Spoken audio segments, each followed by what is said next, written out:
നമ്മൾ മതേതരത്തിനെതിരെ സംസാരിക്കുക, വേറൊരാളെ കൊണ്ട് വിദ്വേഷം പ്രസംഗിപ്പിക്കുക, പിറ്റേ ആഴ്ച അയാൾക്ക് പോയി പൊന്നാടയിടുക. അങ്ങനെ ചെയ്യരുത്.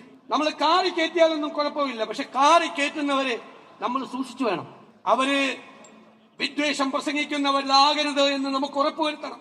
അതിനെതിരായി ചെറുത്തു നിൽക്കാൻ, പ്രതിരോധം സൃഷ്ടിക്കാൻ ഒരു മനസ്സുണ്ടാകണം.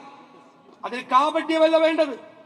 വോട്ട് നഷ്ടപ്പെട്ടാൽ വോട്ട് പോകട്ടെ എന്ന് വിചാരിക്കണം. തെരഞ്ഞെടുപ്പിൽ തോറ്റാൽ തെരഞ്ഞെടുപ്പിൽ തോറ്റുപോകട്ടെ എന്ന് വിചാരിക്കണം. മതേതരത്വത്തിൽ തൊട്ട് കളിച്ചാൽ വിട്ടുവീഴ്ചയില്ലാത്ത നിലപാടെടുത്ത് വാക്കു പറഞ്ഞാൽ വാക്കായി അതിന്റെ കൂടെ നിൽക്കണം. ഇരട്ടത്താപ്പ് പാടില്ല, കാപട്യം പാടില്ല. എനിക്ക് ഇവിടെ നിന്ന് നിങ്ങൾക്ക് തരാനുള്ള വാക്കതാണ്.